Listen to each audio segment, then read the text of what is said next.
saying. Oh. I didn't know you were still here. Theo, why is your shirt wide open? Hi. That's what we heard. Man, I loved that guy. Remember Malcolm-Jamal Warner? The voice, the charm, the smile that made you feel like everything was going to be okay? He wasn't just Theo Huxtable, he was a whole vibe. A career that grew with us, made us laugh, made us think, and reminded us that you can evolve and stay true to who you are. On July 20th of 2025, the world lost a legend far too soon. But today we're remembering him the best way we know how, through 6 unforgettable roles that made us love Malcolm-Jamal Warner.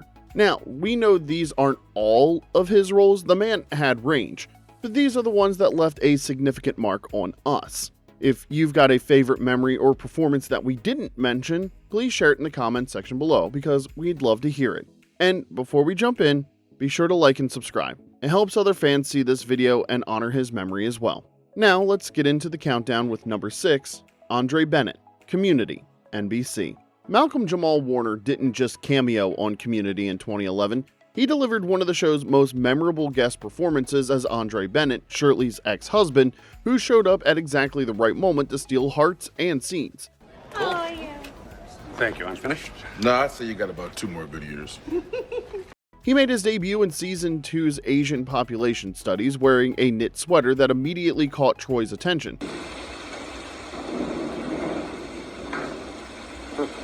Nice sweater. My dad gave us it. Is that a Cosby sweater? The delivery was perfect, acknowledging the elephant in the room with just the right mix of humor and heart. But Andre wasn't just there for the meta joke. He arrived during one of Shirley's most chaotic moments. Troy? Chang left me a voicemail on Halloween to say that you two did it. She'd discovered she might be pregnant, and the study group was starting to suspect that Chang could be the father. Talk about awkward timing. What could have been a typical sitcom blow-up became something more thoughtful in Warner's hands. So, Look, I'm not mad at Shirley. you're not? No, I'm mad at myself. You know, if I hadn't left her like I did, none of this would have happened. You ever have something that you didn't truly appreciate until you didn't have it anymore? Oh, yeah. Keristina. Old girlfriend? Almond facial scrub. They only make it in Finland. The old me would have been long gone by now. I didn't think I could ever change, but I'm gonna tell you, the love of a good woman makes anything possible. Instead of storming off or creating more drama, Andre surprised everyone. In one of Community's most grounded moments, he promised to be there for her no matter what the paternity test revealed. Warner returned for several more appearances in Season 3, always bringing a sense of emotional stability to the show's trademark chaos. He had this gift for making Andre feel real and lived in, even when the world around him was spinning into pure Community absurdity. I have loved you ever since there was a Soviet Union and only one Damon Wayans. Baby, I know I've made mistakes. But I'm so happy we've made it through. But there is one thing, something important that we keep putting off. Will you, Shirley Bennett, marry me and Andre Bennett again? That first appearance really showcased what made Malcolm-Jamal Warner special as a performer. He could land a perfect callback joke and deliver genuine emotional depth in the same episode. Andre Bennett became an instant fan favorite, proving that even in a quick guest arc, Malcolm could create a character you genuinely cared for. Number 5, Dr. A.J. Austin, The Resident, Fox. At number 5, The Resident, a modern medical drama that premiered in 2018 and gave Malcolm-Jamal Warner a role he absolutely loved. He played Dr. A.J. Austin, better known as the Raptor, a triple board-certified cardiothoracic surgeon with surgical precision, unshakable confidence, and zero tolerance for nonsense. Let's hang 2 liters of saline and nitroglycerin. Are my ears bleeding, or did you just order fluid and nitroglycerin to save his heart? My mistake. I meant nitric oxide and hold on the bolus. He wasn't your typical nice guy, and that's exactly what made him great. Tachy to 130, BP 80/50, sat stable, post intubation. 1, 2, 3. Warner called AJ his favorite role, and it's easy to see why. After years of playing likable characters, he finally got to sink his teeth into something blunt, bold, and layered. A character who spoke the truth, even when it wasn't polite. In Warner's own words, AJ was a good guy, but not necessarily a nice guy. Originally introduced late in season 1, AJ quickly became such a fan favorite that Warner was promoted to series regular in season 2, and while the resident pulled no punches about the broken business of healthcare, AJ brought the heart. His most powerful storyline was the slow burn romance with Dr. Mina Okafor, played by Shawnette Renee Wilson. Their relationship, built on mutual respect and shared ambition, gave us something rare on television. Two strong, accomplished black characters falling in love on equal terms. Don't worry, I'm not expecting anything.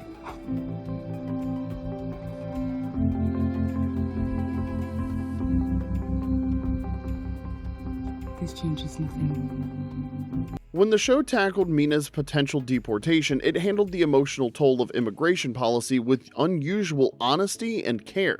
AJ also weathered deep personal losses, from his adoptive mother's death to the heartbreak of Mina's eventual departure, and Warner delivered every moment with quiet strength and raw emotional depth. Hey, my mother is taking escalating doses of morphine, and we don't even know her kidney function. You think maybe I should switch to hydromorphone? That depends. Are you worried about long-term complications? You could tell this role meant a lot to him, and for 5 seasons, he poured his intellect, his presence, and his honesty into AJ Austin. It wasn't just a performance, it was Malcolm-Jamal Warner proving he could command any room, whether it was a family sitcom or a high-stakes operating room. Number 4, Malcolm McGee, Malcolm and Eddie, UPN. Malcolm and Eddie was a buddy comedy that let Malcolm-Jamal Warner shake off the former child star label and show the world he could lead a sitcom on his own terms. Premiering on UPN in 1996, the show followed Malcolm McGee, a clean-cut, sensible guy played by Warner who shares an apartment, and a chaotic business venture with Eddie Sherman, a wild, fast-talking tow truck operator played by Eddie Griffin.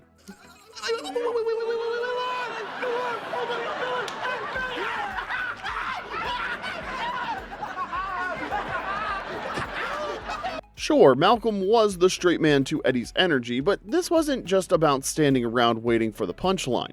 Warner brought sharp timing, understated wit, and a cool, commanding presence that made Malcolm the anchor of every episode. He wasn't riding the coattails of the Cosby Show anymore. He was carving out something entirely his own. The show dropped them in Kansas City, running a bar called McGee's, where they constantly got dragged into schemes involving money, women, rival nightclubs, and, in one memorable disaster, an attempt to turn their sports bar into a strip club. Spoiler alert, it did not go well. And when they get through with him, he's gonna think he's the most fascinating man in Kansas City. He'll have no problem proposing to Nicolette. And I won't have to buy them a wedding gift, because I can always remind them I did this. This was pure UPN 90s gold, sitcom chaos with punchy one-liners, laugh tracks, and larger-than-life guest stars. The show knew exactly what it was. Smart, funny entertainment that brought joy to people's living rooms, and for 4 seasons, it absolutely delivered. But Malcolm wasn't just showing up and hitting his marks. He directed multiple episodes and helped shape the show creatively, proving he had grown into a real force behind the camera too. Sometimes that meant balancing different visions, like his desire for meaningful representation alongside Griffin's punchline-first approach. But that tension actually made the show stronger. For a whole generation of fans, Malcolm and Eddie became the definition of comfort food TV. It was about friendship, hustle, and what happens when complete opposites don't just attract, they sign a lease together and somehow make it work for 4 years. Number 3, Dr. Alex Reed. Read Between the Lines, BET. We need to move. Mom, you can treat crazy people anywhere. Hello, what about my job? You teach online. Hello, World Wide Web. We're spotlighting a show that had all the ingredients to be great. Read Between the Lines. It premiered on BET on October 11, 2011, and gave Malcolm-Jamal Warner one of his most grown-up roles yet. Dr. Alex Reed, a wine-loving, sports-watching English professor raising a blended family alongside his wife Carla, played by Tracy Ellis Ross.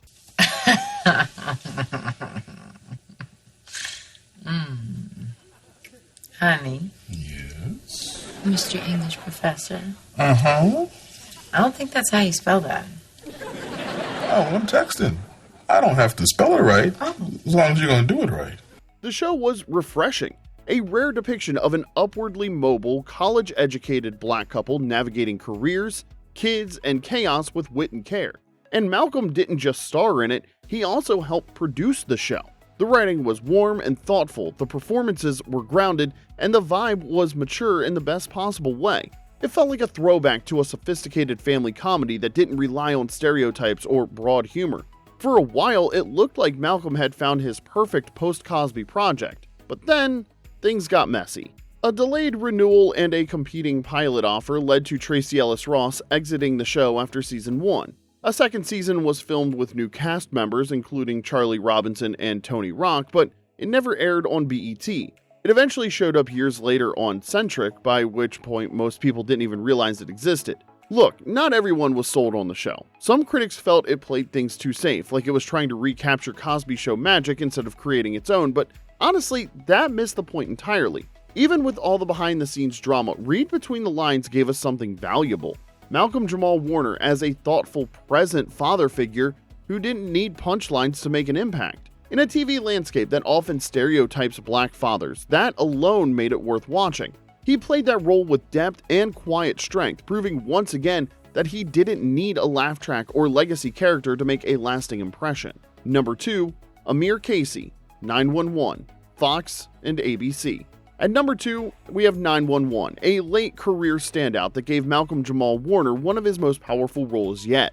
He joined the show in season 7 as Amir Casey, a burn unit nurse whose life was forever changed when his wife died in an apartment fire, one started by a younger Bobby Nash.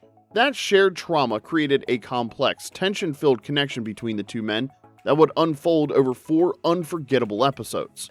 Amir didn't arrive with fanfare or a heroic arc. He came carrying grief, blame, and a quiet intensity that made every scene crackle with unspoken emotion. What could have been a simple antagonist role became something far more layered in Warner's hands. The whole arc built to episode 8, titled Step 9, where Amir and Bobby, trapped together in the desert, finally confront their shared past. No shouting, no melodrama, just a man laying his pain bare in a 3-page monologue that showcased everything Warner had learned as an actor over 3 decades. To do what I couldn't do that night. Every time I walk through those hospital doors, I'm just trying to save my wife. And I can't help but wonder, who it is you've been trying to save, Captain? And here's the thing, his performance was so compelling that it actually changed the show's direction. Originally, the writers planned for Amir to lash out, maybe even burn Bobby's house down in revenge, but Warner brought such depth and humanity to the role that they scrapped those plans entirely. Instead, they gave Amir something far more powerful than revenge: dignity, purpose, and the strength to choose his own path forward. It was a beautiful home. You know, I think that's what upset me the last time I was here. Like the house? Your life. Your life. Warner later called the shoot exhausting, long hours in prosthetics under desert heat, mining deep emotional territory episode after episode. But that commitment paid off. His presence didn't just add another storyline, it reframed Bobby's entire redemption arc. Amir wasn't there to make peace easy. He was there to show what forgiveness actually costs and what it looks like to heal without forgetting. In just 4 episodes, Malcolm-Jamal Warner reminded us why he'd been such a force in television for so long. It was intimate, unsettling, and deeply human. A masterclass in turning a supporting role into something unforgettable. Number 1, Theo Huxtable, The Cosby Show, NBC. A season finished up. How are you feeling about it? Great. I'm happy we got through it. Like for 5 years, I want a series. And you never think it's gonna hit number 1. I mean, we soared straight to the top, and to be number 1 consistently, to be in the top 5 consistently, that's great. And I'm glad we got through the first year. And at number 1, it could only be Theo Huxtable from The Cosby Show. This is where most of us first met Malcolm-Jamal Warner, watching him every Thursday night for 8 unforgettable years. When the series premiered on NBC in 1984, it became a cultural phenomenon. 5 straight seasons at number 1, over 200 episodes of must-see Thursday night television. The Huxtable family, led by Bill Cosby and Felicia Rashad as parents Cliff and Claire, gave us an upper-middle-class black family in Brooklyn that felt both aspirational and real. and right in the middle of it all was Theo. Here's what made Theo special.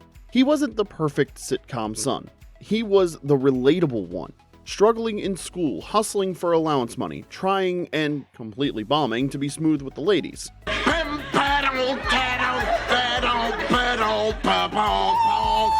go. Justine. Let me hear it. Justine. You're sorry. Don't believe what you see. Justine. That still cracks me up. Remember the knockoff Gordon Gartrell shirt disaster? Janet Miser got a new bike today. It's really great. That's nice. Denise! It's over, isn't it?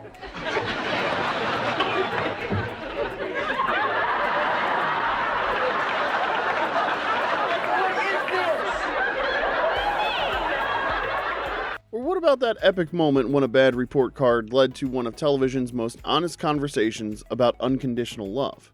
Maybe you can just accept who I am and love me anyway. Because I'm your son.